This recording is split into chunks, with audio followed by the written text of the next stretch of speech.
السلام عليكم، مرحبا بكم مشاهدي قناة لايت فود ضمن سلسلة عصائر صحية وطبيعية. اليوم ان شاء الله نقدم لكم عصير جد منعش. المكونات ديالو كالاتي: عندي هنايا 200 غرام ديال السبانخ بطبيعة الحال اللي غسلتهم وقطرتهم مزيان. عندي 300 مليلتر ديال الماء.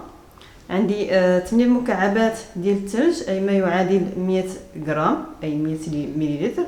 عندي عصير نص حامضه، افوكا وتفاحه. اذا الطريقه جد سهله. غنوضع العناصر كلها في البلندر. السبانخ،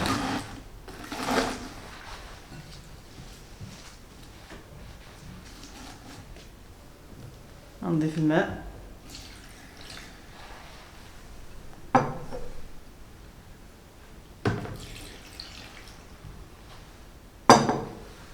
مكعبات الثلج، عصير نصف حامضة،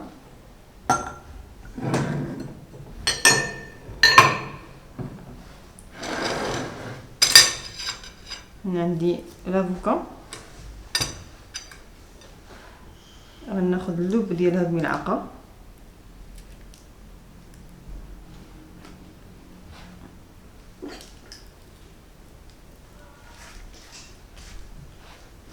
ونضيفو باقي العناصر.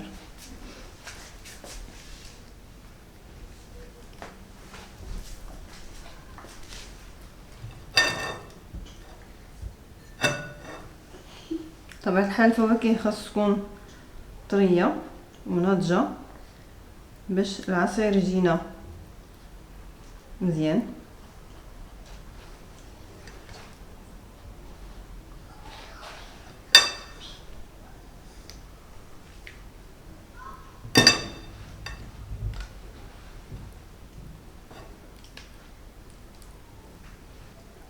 منضيعو شي الافوكا، ناخدو مزيان لب جهة القشرة الداخلية.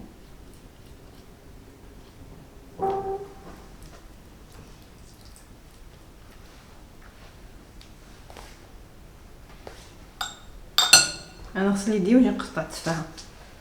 اذا التفاحه ديالنا نقشروها،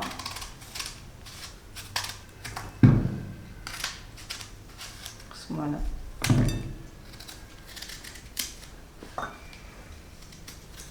ربع ديال القطع.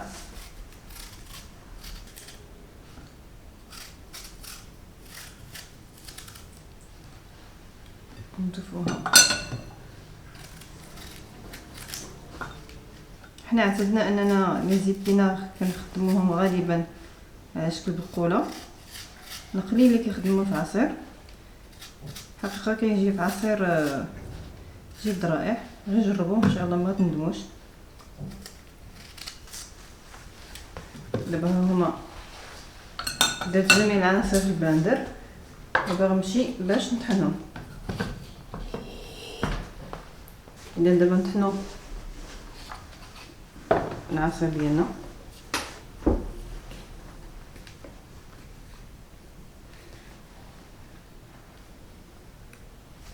انا عندي هنايا بالنسبه للبلندر عندي واحد البوطون سميتو سموتي. لا بركت عليه غتبقى يطحن ليا اوتوماتيكمون ويقف بوحدو. نتوما الا ما كانش عندكم هاد لوبسيون طحنوه على دفعات حتى يولي لين عكس عوقفو.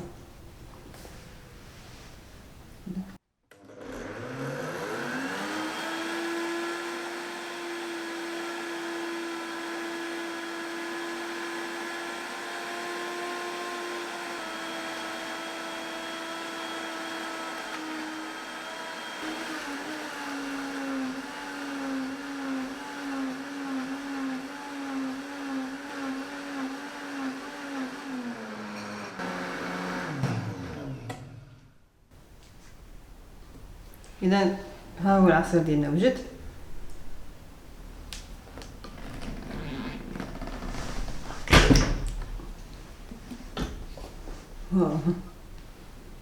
دابا غنخويو في الكيسان ديالنا ونشربو. لاحظتوا كيفاش خاصو يكون كيولي بحال شكل كريمه.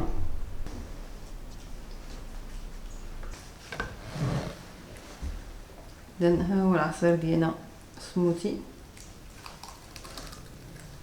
حقا كيستحق التجربه.